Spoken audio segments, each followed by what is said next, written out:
हर हर महादेव। हम लोग पढ़ रहे हैं प्राचीन भारतीय इतिहास जानने के स्रोत, जिसमें से सबसे पहले हम लोगों ने सिक्कों का अध्ययन किया। अब हम लोग दूसरा प्राचीन स्रोत, जो कि प्राचीन इतिहास को जानने में सबसे ज़्यादा इम्पोर्टेंट है, उसे हम जानेंगे। वो है शिलालेख। जी हाँ, शिलालेख प्राचीन भारतीय इतिहास को जानने का सबसे ज़्यादा महत्वपूर्ण स्रोत माना जाता है। शिलालेख को हम लोग अच्छे से समझते हैं। शिलालेख शब्द संस्कृत से लिया गया है। शिलालेख का अर्थ होता है उत्कीर्ण करना या लिखना। दूसरे शब्दों में अगर अच्छे से समझेंगे तो दूसरे शब्दों में शिला का अर्थ होता है पत्थर और लेख का मतलब होता है लिखना, यानी पत्थर पर लिखी हुई चीज़ों को या पत्थर पर लिखे गए लेख को हम शिलालेख कहते हैं। शिलालेख उत्कीर्णन की एक प्रक्रिया है जिसमें किसी कठोर सतह को खरोंच करके उसमें कोई चिन्ह व लेख लिखा जाता है।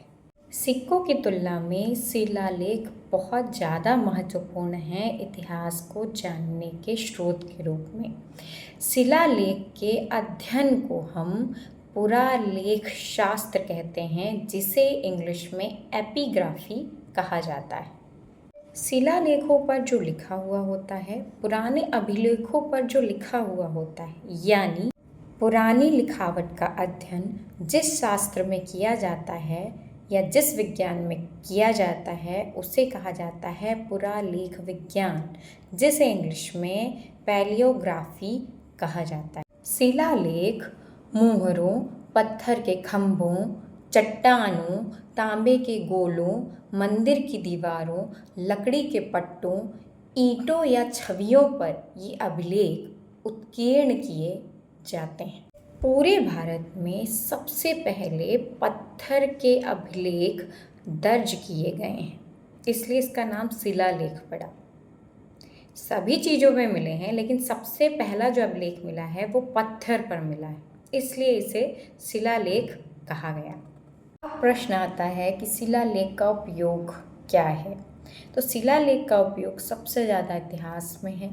इतिहास का यह प्रमुख स्रोत है क्योंकि उस समय की राजनीतिक, सामाजिक और आर्थिक स्थितियों के बारे में शिलालेख बहुत अच्छे से हमें बताते। शिलालेख उस समय के धर्म के बारे में भी बताते थे कि कौन से अनुष्ठान किए जाते थे, कौन सा धार्मिक ग्रंथ उस समय पर पढ़ा जाता था, कौन से अनुष्ठान किए जाते थे।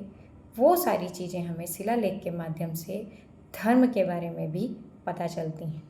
शिलालेख स्मृति के रूप में भी थे।